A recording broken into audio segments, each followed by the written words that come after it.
Hi കൂട്ടുകാരെ, ശ്രീനാരായണ ഗുരു open യൂണിവേഴ്സിറ്റിയുടെ history of Indian national movement block 6 unit 4 Nehru's foreign policy എന്താണ് നമുക്ക് നോക്കാം. നമ്മളെ ഭരണഘടനയിലെ ആർട്ടിക്കിൾ 51 പറയുന്നത് എന്താണ്? ലോകസമാധാനമാണ് അല്ലേ. ആ ലോകസമാധാനത്തിന് വേണ്ടി 3 പേര് ഇറങ്ങിത്തിരിച്ചു. ആരൊക്കെയാ? നെഹ്റു, ഇന്ത്യയുടെ പ്രതിനിധിയായ നെഹ്റുവും ഈജിപ്തിൻ്റെ പ്രതിനിധിയായ ഗമാൽ അബ്ദുൽ നാസറും ഈജിപ്തിൻ്റെ പ്രതിനിധിയായി വന്നു. പിന്നെയോ യുഗ്ലോസ്ലോവിയയുടെ പ്രതിനിധിയായി ജോസഫ് ബോർസ് ടിറ്റോ. ഇവരിത്രയും പേരെന്താ ചെയ്തത്? Non alignment movement. എന്താണത്? ഇന്ത്യൻ വിദേശ നയത്തിൻ്റെ അടിസ്ഥാന തത്വങ്ങളിലൊന്നാണ് ചേരിചേരായ്മ. അന്താരാഷ്ട്ര സമൂഹത്തിന് ഇന്ത്യ നൽകിയിട്ടുള്ള മികച്ച സംഭാവനയാണത്. ചേരിചേരാ നയത്തിന് രൂപം നൽകാൻ ഇന്ത്യയെ പ്രേരിപ്പിച്ച 2 സംഭവങ്ങളാണ്. ഒന്ന്, കോളനികളിലെ സ്വാതന്ത്ര്യ സമരങ്ങൾ, ശീതസമരം. സാമ്രാജ്യത്വ ശക്തികൾക്കും കോളനികൾക്കും എതിരായ ചേരിചേരാ രാജ്യങ്ങളുടെ നിരന്തരമായ ശ്രമങ്ങളാണിത്. ലോകസമാധാനത്തിന് വേണ്ടി ഇന്ത്യൻ ദേശപ്രസ്ഥാനം ഒറ്റപ്പെട്ട ഒരു പ്രക്രിയ ആയിരുന്നില്ല. കൊളോണിയലിസത്തിൻ്റെയും സാമ്രാജ്യത്തിൻ്റെയും എതിരായ ലോകവ്യാപക പോരാട്ടത്തിൻ്റെ ഭാഗമായിരുന്നു. ഏഷ്യൻ ആഫ്രിക്കൻ രാജ്യങ്ങൾ വിമോചന പോരാട്ടങ്ങളെ ഇന്ത്യയിലെ സ്വാതന്ത്ര്യ സമരം സ്വാധീനിക്കുകയുണ്ടായി. അങ്ങനെ ഇവരെന്ത് ചെയ്തു? സ്വാതന്ത്ര്യത്തിന് മുമ്പ് ഇന്ത്യയിലെ മറ്റു കോളനികളെയും ദേശീയ നേതാക്കന്മാർ തമ്മിൽ ബന്ധങ്ങളുണ്ടായിരുന്നു. കൊളോണിയലിസത്തിനെതിരെയുള്ള പൊതുസമരങ്ങളിൽ അവർ ഒറ്റക്കെട്ടായി നിൽക്കുകയും ചെയ്തു. ഇതുപോലെ INA അങ്ങനെ ആയിരുന്നല്ലോ. സുഭാഷ് ചന്ദ്രബോസിൻ്റെ INA ഇതുമായി ബന്ധപ്പെട്ടതാണ്. അതുപോലെ ഐക്യരാഷ്ട്രസഭയുടെ സ്ഥാനം, ആണവായുധ നിർമ്മാണം, കമ്മ്യൂണിസ്റ്റ് ചൈനയുടെ ആവിർഭാവം, അപഗോളനീകരണത്തിൻ്റെ ആരംഭം തുടങ്ങിയ സംഭവ വികാസങ്ങൾക്ക് ശീതസമര കാലഘട്ടം സാക്ഷ്യം വഹിച്ചിരുന്നു. അന്തർദേശീയ രംഗത്ത് നിലനിന്ന ഈ സംഭവ വികാസങ്ങളുടെ പശ്ചാത്തലത്തിൽ ഇന്ത്യയുടെ ദേശീയ താൽപ്പര്യങ്ങൾക്ക് പരിരക്ഷ നൽകിക്കാൻ ഒരു വിദേശ നയം ആവിഷ്കരിക്കാൻ രാജ്യത്തിൻ്റെ നേതൃത്വം മുൻകൈയെടുത്തു. ചേരിചേരായ്മ ഇന്ത്യൻ വിദേശ നയത്തിൻ്റെ അടിസ്ഥാന ശിലയായി മാറിയത് ഈ സാഹചര്യത്തിലാണ്. ഇതിൽ നെഹ്റുവും നോൺ അലൈൻ തമ്മിലുള്ള ബന്ധം. ഇന്ത്യയുടെ ആദ്യത്തെ പ്രധാനമന്ത്രിയായ ജവഹർലാൽ നെഹ്റുവാണ് ചേരിചേരാ നയത്തിൻ്റെ ശില്പി. പ്രധാനമന്ത്രി പദത്തോടൊപ്പം വിദേശകാര്യമന്ത്രിയുടെ പദവിയും കൈകാര്യം ചെയ്തിരുന്ന അദ്ദേഹം 1946 മുതൽ 1964 വരെ ഇന്ത്യയുടെ വിദേശ നയത്തെ രൂപീകരിക്കുന്നതിനും നടപ്പിലാക്കുന്നതിനും മുഖ്യ പങ്ക് വഹിക്കുകയുണ്ടായി.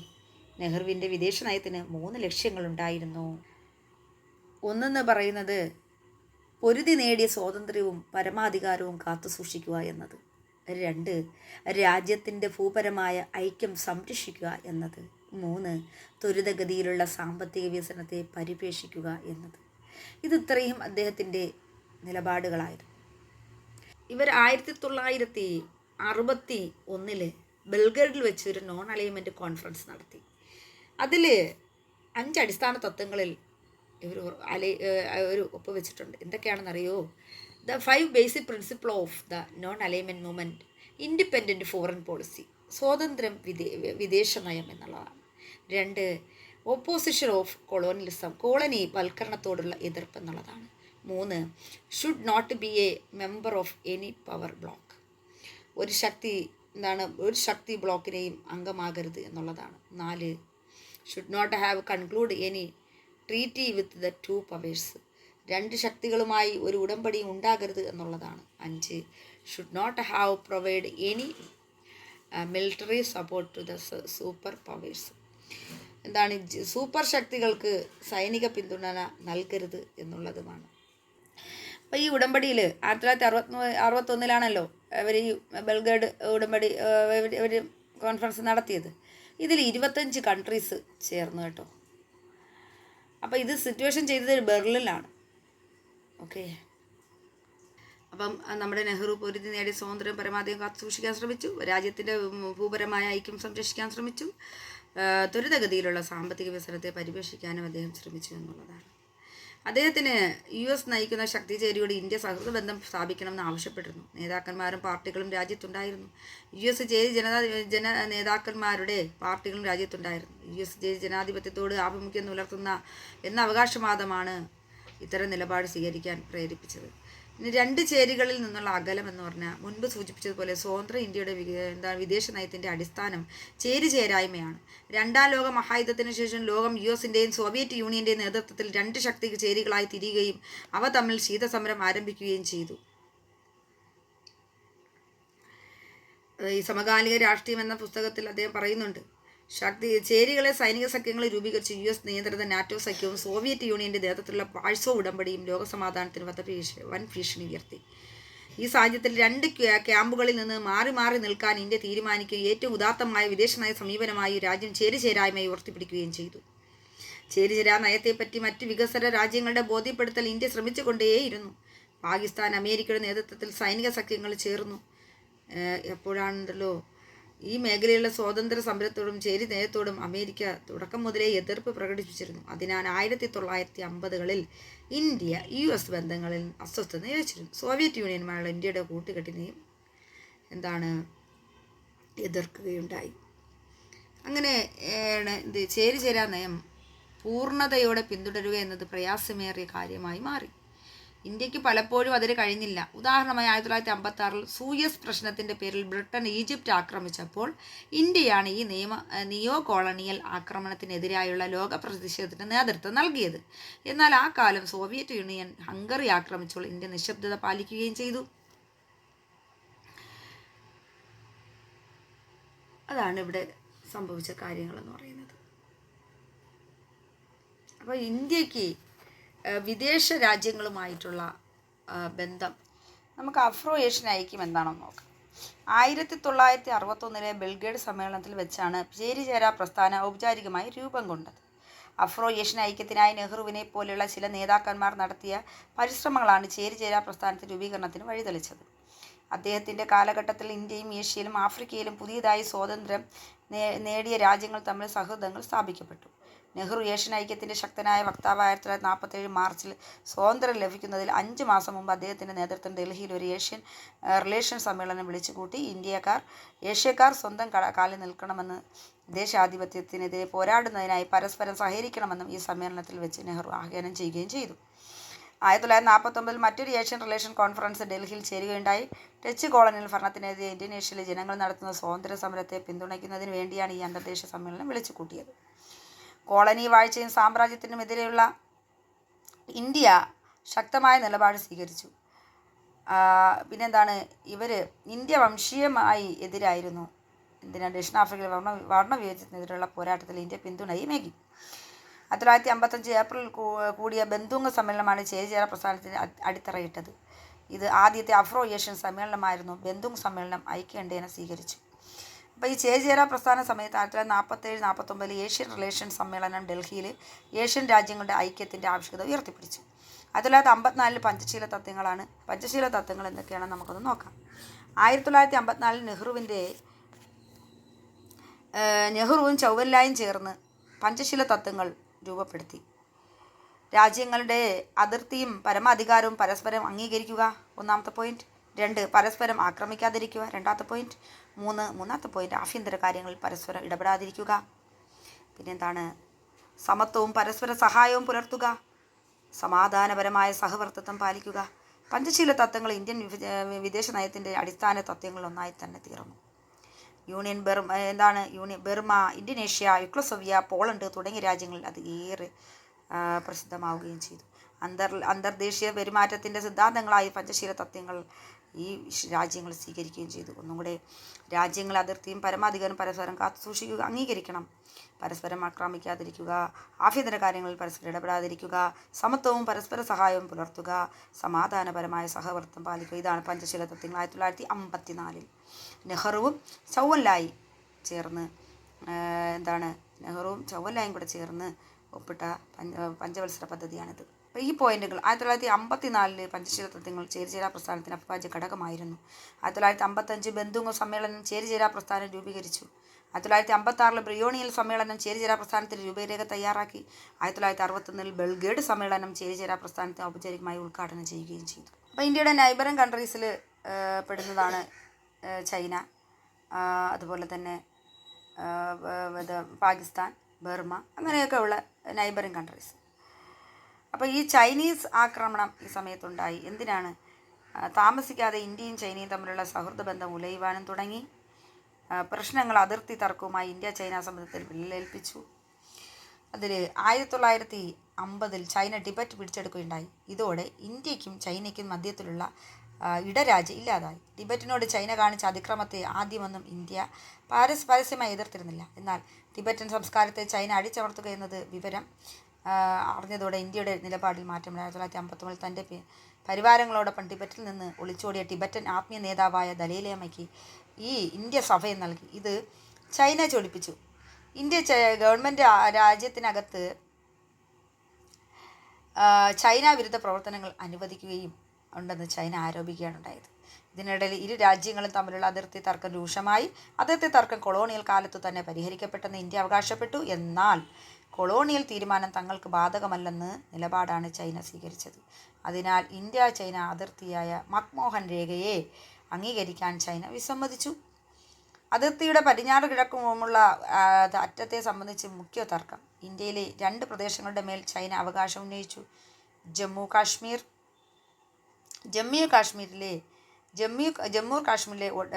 ലഡാക്ക് മേഖലയിലുള്ള അക്സായി ചിൻ പ്രദേശം, അരുണാചൽ പ്രദേശിലെ നേഫ എന്നറിയപ്പെട്ടിരുന്ന പ്രദേശങ്ങൾ 1957-59 മധ്യേ അക്സായി ജിൻ പ്രദേശം ചൈന കൈയടക്കുകയും അവിടെ യുദ്ധതന്ത്ര പ്രാധാന്യമുള്ള ഒരു റോഡ് വെട്ടുകയും ചെയ്തു. ഇരു രാജ്യങ്ങളുടെയും തമ്മിലുള്ള പോരാട്ടം 1962 ഒക്ടോബറിൽ ഒരു പൂർണ്ണ യുദ്ധമായി മാറി. ലോകശ്രദ്ധ മുഴുവൻ ക്യൂബൽ മിസൈൽ പ്രതിസന്ധിയിൽ മുഴുകിയിരിക്കുമ്പോൾ ചൈനീസ് പട്ടാളം ഇന്ത്യയുടെ അതിർത്തി കടന്ന് 2 തർക്ക പ്രശ്നങ്ങളുടെ മിന്നലാക്രമണങ്ങൾ നടത്തി. ഒരാഴ്ച നീണ്ടുനിന്ന ആദ്യത്തെ ആക്രമണത്തിൽ അരുണാചൽ പ്രദേശ് സംസ്ഥാനത്തിലെ ചില പ്രധാന പ്രദേശങ്ങൾ ചൈനീസ് സേന പിടിച്ചെടുത്തു. നവംബറിൽ ചൈന 2ാമത്തെ ആക്രമണം ആരംഭിച്ചു. ലഡാക്കിലെ പടിഞ്ഞാറേ ഭാഗത്തുള്ള ചൈനീസ് മുന്നേറ്റത്തെ ഇന്ത്യ ശക്തമായി പ്രതിരോധിച്ചു. എന്നാൽ കിഴക്ക് ഭാഗത്തെ പടയോട്ടത്തെ തടയുന്നതിൽ ഇന്ത്യൻ സൈന്യം പരാജയപ്പെട്ടു. ചൈനീസ് സേന അസാം സമതലങ്ങളുടെ പ്രവേശന സ്ഥലത്തിനരികെ വരെ എത്തുകയുണ്ടായി. നവംബർ 21-ന് ചൈന ഏകപക്ഷീയമായി വെടിനിർത്തൽ പ്രഖ്യാപിക്കുകയും ഇന്ത്യയിൽ നിന്നും സേനയെ പിൻവലിക്കുകയും ചെയ്തു. ലഡാക്ക് പ്രദേശത്തെയും നേഫ പ്രദേശത്തെയും നല്ലൊരു പങ്ക് ചൈനയുടെ കൈവശമാവുകയും ചെയ്തു. ചൈനയുമായുള്ള യുദ്ധം രാജ്യത്തിനകത്തും പുറത്ത് ഇന്ത്യയുടെ പ്രതിച്ഛായയ്ക്ക് ശതമേൽപ്പിച്ചു. ചൈനീസ് ആക്രമണത്തെ നേരിടുന്നതിന് അമേരിക്കയുടെയും ബ്രിട്ടൻ്റെയും സഹായം അഭ്യർത്ഥിക്കേണ്ട ഗതികേട് ഇന്ത്യക്ക് വന്നു ചേർന്നു. സോവിയറ്റ് യൂണിയൻ ഈ പോരാട്ടങ്ങളെ നിഷ്പക്ഷത പാലിക്കുകയാണ് ഉണ്ടായത്. ഈ പ്രശ്നങ്ങളിൽ ഇന്നത്തെ സൈനിക കമാൻഡർമാരിൽ ചിലർ രാജിവെക്കുകയും വിരമിക്കുകയും നെഹ്റുവിൻ്റെ ഉറ്റ സഹചാരിയും പ്രതിരോധ മന്ത്രി വി കെ കൃഷ്ണമേനോനും കേന്ദ്രമന്ത്രി സ്ഥാനം രാജിവെക്കുകയും ചെയ്തു. നെഹ്റുവിൻ്റെ പ്രതിച്ഛായയ്ക്കും അത് മങ്ങലേൽക്കുകയാണ് ഉണ്ടായത്. ചൈന ഇന്ത്യ തമ്മിലുള്ള പോരാട്ടം പ്രതിപക്ഷത്തെയും ബാധിച്ചു. അതുപോലെ ചൈനയുമായുള്ള യുദ്ധം രാജ്യത്തിൻ്റെ വടക്ക് കിഴക്കൻ മേഖലയിലെ ചഞ്ചല സാഹചര്യത്തെക്കുറിച്ച് ഇന്ത്യ നേതൃത്വത്തെ ജാഗരൂകരാക്കി. അതുപോലെ 1962 ശേഷം യുദ്ധം ഇന്ത്യ ചൈന ബന്ധത്തിൽ സ്വഭാവത്തെ പാടെ മാറ്റിമറിച്ചു. യുദ്ധത്തിന് ശേഷം 2 പതിറ്റാണ്ടോളം ഇരു രാജ്യങ്ങളും തമ്മിലുള്ള ബന്ധത്തിന് പരസ്പര ശത്രുതയും നിലനിച്ചിരുന്നു. ഇന്ത്യയും ചൈനയും തമ്മിലുള്ള നയതന്ത്ര ബന്ധങ്ങൾ പൂർണ്ണമായും പുനഃസ്ഥാപിക്കപ്പെടുന്നത് 1976-ലാണ്. ജനതാ ഗവൺമെൻറ്റിൻ്റെ ഒരു കാലത്ത് ഇരു രാജ്യങ്ങളും തമ്മിലുള്ള ബന്ധം വീണ്ടും മെച്ചപ്പെടാൻ തുടങ്ങി. 1979-ൽ കേന്ദ്രമന്ത്രിയായിരുന്ന വാജ്പേയി ചൈന സന്ദർശിച്ചു. യുദ്ധത്തിന് ശേഷം സന്ദർശിച്ച ആദ്യത്തെ മുതിർന്ന ഇന്ത്യൻ നേതാവായിരുന്നു അദ്ദേഹം. നെഹ്റുവിന് ശേഷം ചൈന സന്ദർശിച്ച ആദ്യത്തെ പ്രധാനമന്ത്രി രാജീവ് ഗാന്ധിയാണ്. 1988 അതിനുശേഷം ഇരു രാജ്യങ്ങളും തമ്മിലുള്ള വ്യാപാര ബന്ധം മെച്ചപ്പെടുത്തുന്നതിൽ ഊന്നൽ നൽകി. പാകിസ്ഥാനുമായുള്ള യുദ്ധവും സമാധാനവും എന്താണെന്ന് ചോദിച്ചാൽ, ഇന്ത്യ പാക് ബന്ധം വിഭജനകാലം തൊട്ടേ ശത്രുതയായിരുന്നല്ലോ. വിഭജനത്തെ തുടർന്നുണ്ടായ വർഗീയ കലാപങ്ങളും അക്രമങ്ങളും ഇരു രാജ്യങ്ങളിലെയും ജനങ്ങളിലുണ്ടായ വെറുപ്പും പകയും കുറേ കാലം നീണ്ടുനിന്നു. ഇരു രാജ്യങ്ങളെയും യുദ്ധത്തിൻ്റെ പാതയിലേക്ക് നയിച്ച മുഖ്യ വിഷയം കാശ്മീർ പ്രശ്നമാണ്. നുഴഞ്ഞ കയറ്റക്കാരെയും സായുധരായ ഗോത്രവർഗ്ഗക്കാരെയും അയച്ചുകൊണ്ട് 1947 ഒക്ടോബറിൽ പാകിസ്ഥാൻ കാശ്മീരിനെ ആക്രമിച്ചു. അങ്ങനെ 1947 തന്നെ ഇന്ത്യയും പാകിസ്ഥാനും തമ്മിൽ യുദ്ധമുണ്ടായി. എങ്കിലും ഇതൊരു പൂർണ്ണ യുദ്ധമായി മാറിയില്ല. പ്രശ്നം ഐക്യരാഷ്ട്രസഭയുടെ പരിഗണനയ്ക്കായി സമർപ്പിക്കപ്പെടുക വരെ ചെയ്തു. അമേരിക്കയുമായി ചൈനയുടെയും ഒത്തുചേർന്നുകൊണ്ട് ഇന്ത്യക്കെതിരായ നീക്കങ്ങൾ പാകിസ്ഥാൻ തുടർന്നുകൊണ്ടിരുന്നു. അങ്ങനെ അമേരിക്കയും ചൈനയും ഇന്ത്യയ്ക്കുണ്ടായിരുന്ന ബന്ധങ്ങളിൽ പാകിസ്ഥാൻ വിള്ളലുണ്ടാക്കി. കാശ്മീർ പ്രശ്നത്തിൻ്റെ പേരിലുള്ള പോരാട്ടങ്ങൾക്കിടയിൽ ഇന്ത്യയിലെയും പാകിസ്ഥാൻ്റെയും ഗവൺമെൻറ്റുകൾ ചില കാര്യങ്ങൾ സഹകരിക്കുകയുണ്ടായി. വിഭജനകാലത്ത് തട്ടിക്കൊണ്ടുപോയ സ്ത്രീകളെ അവരുടെ യഥാർത്ഥ കുടുംബങ്ങളിൽ തിരിച്ചെത്തിക്കുന്നതിന് 2 ഗവൺമെൻറ്റുകളും ഒരുമിച്ച് പ്രവർത്തിച്ചു. സിന്ധു നദിയിലെ ജലം പങ്കിടുന്നത് സംബന്ധിച്ച് ഇരു രാജ്യങ്ങളും തമ്മിൽ നിലനിന്നിരുന്ന ദീർഘകാല തർക്കം ലോകബാങ്കിൻ്റെ മധ്യസ്ഥതയിൽ തീർന്നു. 1960-ൽ ഇന്ത്യ പാകിസ്ഥാൻ സിന്ധു നദീജല കരാറിൽ നെഹ്റു ജനറൽ അയൂബ് ഖാനും ഒപ്പുവെച്ചു. ഇന്ത്യ പാക് ബന്ധങ്ങളിലെ ഉയർച്ച താഴ്ചകളിലെയും ഈ കരാർ നന്നായി പാലിക്കപ്പെടുകയും ചെയ്തു. 1965-ൽ ഇരു രാജ്യങ്ങളും തമ്മിൽ ഗുരുതരമായ സായുധ പോരാട്ടങ്ങളുണ്ടായി. ഇന്ത്യ പാക് യുദ്ധം UN ഇടപെട്ടുകൊണ്ട് അവസാനിപ്പിച്ചു. റഷ്യൻ പ്രധാനമന്ത്രിയായ കോസിജിൻ്റെ പ്രയത്നഫലമായി സോവിയറ്റ് യൂണിയൻ്റെ താഷ്കന്റ് നഗരത്തിൽ വെച്ച് ഒരു അനുരഞ്ജന സമ്മേളനം നടന്നു. സമ്മേളനം നടന്നു. ഇന്ത്യൻ പ്രധാനമന്ത്രി ലാൽ ബഹദൂർ ശാസ്ത്രിയും പാകിസ്ഥാനിലെ പട്ടാള അധികാരി ജനറൽ അയൂബ് ഖാനും 1966 ജനുവരി 10 താഷ്കന്റ് കരാറിൽ ഒപ്പുവെച്ചു. 1965 ഈ താഷ്കന്റ് കരാർ ഒപ്പുവെക്കാൻ പോകുമ്പോഴാണ് അദ്ദേഹം മരിക്കുന്നത്. അതിനുശേഷം ഒരു കുരുവിയുടെ പതനമെന്ന് പറയും പോലെ എന്താണ്, ലാൽ ബഹദൂർ ശാസ്ത്രി മരണപ്പെട്ടു. സമാധാനം നിറഞ്ഞ മനുഷ്യനായിരുന്നു. അടുത്ത 1965 യുദ്ധത്തിൽ പാകിസ്ഥാന് കനത്ത സൈനിക നാശം വരുത്താൻ ഇന്ത്യക്ക് കഴിഞ്ഞു. എങ്കിലും യുദ്ധം ഇതിനകം താറുമാറായി കഴിഞ്ഞു. ഇന്ത്യയുടെ സാമ്പത്തിക സ്ഥിതി വീണ്ടും മോശമായി.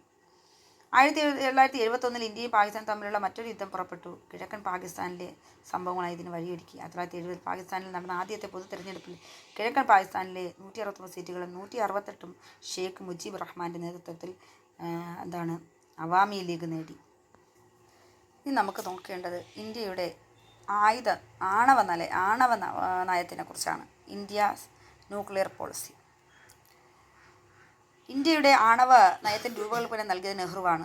ഒരു ആധുനിക ഇന്ത്യയെ അതിവേഗം പടുത്തുയർത്തുന്നതിന് അദ്ദേഹം വിശ്വാസം അർപ്പിച്ചത് ശാസ്ത്രത്തിലും സാങ്കേതിക വിദ്യയിലും ഉണ്ടായിരുന്ന നെഹ്റുവിൻ്റെ വ്യവസായവൽക്കരണ പദ്ധതികളുടെ ഒരു പ്രധാന ഘടകം ആണവ പരിപാടിയായിരുന്നു.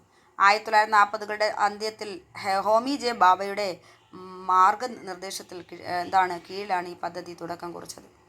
നെഹ്റു ആണവായുധങ്ങൾക്കെതിരായിരുന്നു. അതിനാൽ സമഗ്ര ആണവ നിരായുധീകരണം നടപ്പാക്കണമെന്ന് അദ്ദേഹം വൻ ശക്തികളോട് അഭ്യർത്ഥിച്ചു. എന്നാൽ ആണവായുധങ്ങളുടെയും ആയുധപുരകളുടെയും എണ്ണം വർദ്ധിക്കുകയാണ് ഉണ്ടായത്. 1964 ഒക്ടോബറിൽ കമ്മ്യൂണിസ്റ്റ് ചൈന ആണവ പരീക്ഷണങ്ങൾ നടത്തി. ഇതിനെ തുടർന്ന് USA, Soviet Union, Britain, France, China, തായ്വാനാണ് അന്ന് ചൈനയുടെ പ്രതിനിധി എന്നീ അഞ്ച് ആണായുധ രാജ്യങ്ങൾ 1968 ആണായുധ നിർവ്യാപന കരാർ NPT ലോകത്തിൻ്റെ ഇതര ഭാഗങ്ങളിലേക്ക് വ്യാപിപ്പിക്കാൻ ശ്രമിച്ചു. എന്നാൽ വിവേചനപരവും അസമവുമായി കരുതപ്പെടുന്ന NPTയിൽ ഒപ്പുവെക്കാൻ ഇന്ത്യ സമ്മതിച്ചു. 1974 മെയ് 18 ഇന്ത്യ ആദ്യത്തെ ആണവ പരീക്ഷണം നടത്തി.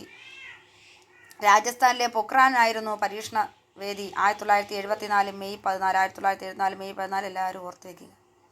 ബുദ്ധൻ ചിരിക്കുന്നു എന്നായിരുന്നു പരീക്ഷണത്തിന് നൽകിയിരുന്ന രഹസ്യനാമം. അത് സമാധാനപരമായ വിസ്ഫോടനമാണെന്ന് ഇന്ത്യ അവകാശപ്പെട്ടു. ആണവശക്തി സമാധാനപരമായ ഉദ്ദേശങ്ങൾക്ക് വേണ്ടി ഉപയോഗിക്കണമെന്ന നയത്തോട് രാജ്യത്തിന് പ്രതിബദ്ധതയുണ്ടെന്ന് ഇദ്ദേഹം അവകാശപ്പെട്ടു. ആണവ പരീക്ഷണം നടത്തിയ കാലഘട്ടം ഇന്ത്യയുടെ ആഭ്യന്തര രാഷ്ട്രീയത്തിലെ ഏറ്റവും ദുർഘടമായ ഒന്നായിരുന്നു. 1973 അറബ് ഇസ്രയേൽ യുദ്ധത്തിൽ തുടർന്ന് അറബ് രാഷ്ട്രങ്ങൾ എണ്ണവില അമിതമായി വർദ്ധിപ്പിക്കുകയുണ്ടായി. ഈ ഓയിൽ ഷേക്ക് ഇന്ത്യയെയും ബാധിച്ചു. ഇന്ത്യ ഇതിലേക്ക് സാമ്പത്തിക കുഴപ്പങ്ങൾക്ക് വൻ നാണയപ്പെരുപ്പത്തിനും ഇടവരുത്തി. ഈ കാലത്തുണ്ടായ രാഷ്ട്രീയ പ്രക്ഷോഭങ്ങളും റെയിൽവേ പണിമുടക്കും രാജ്യത്തിൻ്റെ പ്രശ്നങ്ങൾക്ക് തീവ്രത കൂട്ടി. എങ്കിലും ഇതൊന്നും ഇന്ത്യയുടെ ആണവ നയത്തെ ബാധിച്ചില്ല. ഇന്ത്യയുടെ ആണവ നയമെന്ന് പറയുമ്പോൾ ഇന്ത്യൻ ന്യൂക്ലിയർ പ്രോഗ്രാം ആണവ നിർവ്യാപനത്തിനെതിരെയുള്ള അന്തർദേശീയ ഉടമ്പടി എതിർക്കുന്ന ഒരു സമീപനമാണ് ഇന്ത്യ സ്വീകരിച്ചത്. NPT, CTBT തുടങ്ങിയ പ്രധാന ആണവ ഉടമ്പടികൾ ഒപ്പുവെക്കാൻ ഇന്ത്യ വിസമ്മതിക്കുകയും ചെയ്തു. ആണവ നിർവ്യാപനത്തിനുള്ള അന്തർദേശീയ കരാറുകൾ അങ്ങേയറ്റം സംഘിതവും വിവേചനവും അസമവുമാണെന്ന് ഇന്ത്യ വിശ്വസിക്കുന്നു. ഇതിലെ വ്യവസ്ഥകൾ ആണവായുധങ്ങളില്ലാത്ത രാജ്യങ്ങൾക്ക് മാത്രമാണ് ബാധകം. 5 ആണവായുധ രാജ്യങ്ങൾക്ക് ആയുധങ്ങൾ നിർമ്മിക്കാനുള്ള കുത്തകാവകാശത്തെ അവ അംഗീകരിക്കുകയും നിയമവിധേയമാക്കുകയും ചെയ്തു. 1998 മെയ് 11, 13 തീയതികളിൽ ഇന്ത്യ പൊക്രാനിൽ 2ാം ഘട്ട ആണവ പരീക്ഷണങ്ങൾ നടത്തിയ ഓപ്പറേഷൻ ശക്തി എന്നായിരുന്നു രഹസ്യനാമം. അപ്പോൾ 1998 മെയ് 11, 13 തീയതികളിൽ ഇന്ത്യ പൊക്രാനിൽ നടത്തി ഓപ്പറേഷൻ ശക്തി എന്നായിരുന്നു. എന്നാൽ 74 മെയ് 18 നടത്തിയത് എന്താണ്? ബുദ്ധൻ ചിരിക്കുന്നു എന്ന് പറയുന്ന രാജസ്ഥാനിലെ പൊക്രാനിൽ 1974 അദ്ദേഹം ആണവ പരീക്ഷണം നടത്തി. എന്നാൽ ഇന്ത്യയുടെ ആണവ പരിപാടികൾ നടന്നു. അപ്പം 1974 മെയ് 18 രാജസ്ഥാനിലെ പൊക്രാനിൽ ബുദ്ധൻ ചിരിക്കുന്നു എന്ന ആണവ പരീക്ഷണം നടന്നു. 1998 മെയ് 11, 13 തീയതികളിൽ പൊക്രാനിൽ 2ാം ഘട്ട ആണവ പരീക്ഷണം നടന്നു. അതിന് ഓപ്പറേഷൻ ശക്തി. ബുദ്ധൻ ചിരിക്കുന്നു 74, 98 ഓപ്പറേഷൻ ശക്തി. അപ്പോൾ അത് മെയ് 18, ഇത് മെയ് 11, 13 തീയതികളിൽ. അത് ഓർത്ത് വയ്ക്കുക. ആണവോർജ്ജം സൈനിക ഉദ്ദേശങ്ങൾക്ക് ഉപയോഗിക്കാൻ ശേഷി ഇന്ത്യക്കാർക്കുണ്ടെന്ന് ഈ പരീക്ഷണങ്ങളും തെളിയിച്ചു. ഉടനെ തന്നെ പാകിസ്ഥാനും ആണവ പരീക്ഷണങ്ങൾ നടത്തി. ഭൂഖണ്ഡത്തിലെ ആണവ പരീക്ഷണങ്ങളെ അന്തർദേശീയ സമൂഹം നിശിതമായി വിമർശിച്ചു. ഇന്ത്യയുടെയും പാകിസ്ഥാൻ്റെയും മേൽ ഉപരോധം അടിച്ചേൽപ്പിക്കപ്പെട്ടുവെങ്കിലും പിന്നീട് അത് പിൻവലിച്ചു. ഇന്ത്യയുടെ ആണവ നിലപാട് വളരെ വ്യക്തമാണ്. ആണവായുധങ്ങൾ ഒരിക്കലും ആദ്യം ഉപയോഗിക്കില്ലെന്ന് ഇന്ത്യ അസന്നിഗ്ധമായി പ്രഖ്യാപിക്കുന്നു. ഒരു ആണവായുധ വിമുക്ത ലോകത്തിലേക്ക് നയിക്കുന്ന ആഗോളവും പരിശോധനാ വിധേയവും വിവേചനരഹിതവുമായ ഒരു ആണവ നിരായുധീകരണത്തോടുള്ള പ്രതിബദ്ധതയും ഇത് ആവർത്തിച്ചു പ്രഖ്യാപിക്കുന്നു. പാഠത്തിലെ റീക്യാപ്പ് നോക്കാം. Jawaharlal Nehru from India, Kamal Abdul Nasser from Egypt and Joseph Broz Tito from Yugoslavia were the people behind non alignment movement NAM. ഇവർ ഇത്രയും പേരാണ് നോൺ അലൈൻമെൻറ്റ് മൂവ്മെൻറ്റ് സ്ഥാപിച്ചത്. The first step of NAM was to create an Asian front. First step Asian front ആയിരുന്നു. NAM aim എന്ന് അതിൻ്റെ build എന്ന് പറയുന്ന Afro Asian യൂണിറ്റിയാണ്. First summit NAM at the Belgrade in 1961 summit ചെയ്തത്. First ബെൽഗ്രേഡിലാണ് NAM summit നടന്നത്. NAM stood against the colonialism, racial discrimination, എന്താണ് disarmament and the economic quality. NAM എന്തിലാണ് നിൽക്കുന്നത്? കൊളോണിയലിസത്തിനെതിരെയാണ് നിൽക്കുന്നത്. അവരുടെ വർണ്ണ വിവേചനങ്ങൾക്കെതിരെ, അവരുടെ എല്ലാ എക്കണോമിക് ഇക്വാളിറ്റിക്കും എതിരായിട്ടാണ് അവിടെ നിൽക്കുന്നത്. പക്ഷേ നമുക്ക് എക്കണോമിക് ഇക്വാളിറ്റി വേണം, നമ്മുടെ രാജ്യത്തെ നല്ല രീതിയിൽ കെട്ടിപ്പടുത്തണമെന്നുള്ളതായിരുന്നു നാമിൻ്റെ ഉദ്ദേശം. നമ്മുടെ രാജ്യങ്ങളെ അപ്പം സാമ്രാജ്യത്വത്തിനും കൊളോണിയലിസത്തിനും എതിരായിരുന്നു NAM established the new international economic order. NAM establish ചെയ്തത് ന്യൂ ഇൻ്റർനാഷണൽ എക്കണോമിക് ഓർഡറാണ്. The major function of the India foreign policy was to promote and protect Indian economic interest. ഇന്ത്യയുടെ സമ്പത്തിനെ, അവരുടെ ഒരു രാജ്യങ്ങളുടെ സമ്പത്തിൻ്റെ എക്കണോമിക് ഇൻട്രസ്റ്റ് എന്ന് പറയുന്നത് താല്പര്യങ്ങളെ പ്രൊട്ടക്റ്റ് ചെയ്യുക, അവരെ സംരക്ഷിക്കുക, പ്രൊമോട്ട് ചെയ്യുക, പ്രോത്സാഹിപ്പിക്കുക, ഉയർത്തുക എന്നുള്ളതായിരുന്നു. അങ്ങനെയുള്ളൊരു ഫോറിൻ പോളിസി ആയിരുന്നു ഈ നാമിൻ്റെ മേജറായിട്ടുള്ള ഫങ്ഷൻ എന്ന് പറയുന്നത്. China occupied area of India between 1957 and 1959. China occupy ചെയ്തത് 1957 മുതൽ 1959 വരെയായിരുന്നു. The nuclear non-proliferation treaty was an agreement signed by major nuclear and non-nuclear power countries with the intention to curtail the spread of nuclear technology. ഇവിടെ നടക്കുന്നത് nuclear ടെക്നോളജികളാണ്. Nuclear പവറും അതുപോലെ തന്നെ major nuclear sign ചെയ്യുകയാണ്. എന്ന് വെച്ചാൽ ന്യൂക്ലിയർ പവറുകൾ ഉണ്ടാക്കിയെങ്കിലും നമ്മളത് ആദ്യം ഉപയോഗിക്കില്ല എന്നുള്ള ഒരു സൈൻ ഉണ്ടായിരുന്നു. 1974 India exploded it is a first nuclear weapon. രാജസ്ഥാനിലെ പൊക്രാനിൽ മെയ് 18 ആദ്യമായിട്ട് ബുദ്ധൻ ചിരിക്കുന്നു എന്ന ആണവ പരീക്ഷണം നടത്തുകയുണ്ടായി. ഒബ്ജക്റ്റീവ് ടൈപ്പ് ക്വസ്റ്റ്യൻ ആണ്. Who were the leader of NAM? ആരൊക്കെയാണ്? Jawaharlal Nehru from India, Kamal Abdul Nasser from Egypt and Joseph Broz Tito from Yugoslavia. Where was the Afro-Asian Conference convent? എവിടെയാണ്? ബാൻഡക്, ഇന്തോനേഷ്യയിലാണ് നടന്നത്. അപ്പം ആഫ്രോ ഏഷ്യൻ കോൺഫറൻസ് നടന്നത് ബാൻഡോക്കിലാണ്, ഇന്തോനേഷ്യയിൽ. What was the aim of the Bandung conference? Create an Asian African front ആയിരുന്നു ബാൻഡോങ്ങിലെ കോൺഫറൻസിൻ്റെ ഉദ്ദേശം എന്ന് പറയുന്നത്, അവരുടെ ലക്ഷ്യം. Where does the first non align conference convene? എവിടെയാണ് നടന്നത്? ബെൽഗ്രേഡിലാണ്. 1961 ബെൽഗ്രേഡിലാണ് എന്ത് നടന്നത്? ഫസ്റ്റ് നോൺ അലൈൻമെൻറ്റ് കോൺഫറൻസ് നടന്നത്. How many members attend the first summit of NAM? എത്ര മെമ്പേഴ്സ് ഉണ്ടായിരുന്നു?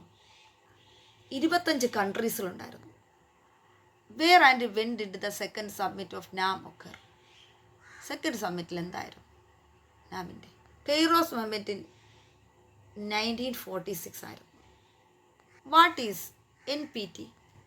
നോൺ പ്രോലിഫറേഷൻ ട്രീറ്റിയാണ് NPT എന്ന് പറയുന്നത്. What is NIO? New international economic ഓർഡറാണ്. Where did China attack India on 8 September 1962. എവിടെയാ?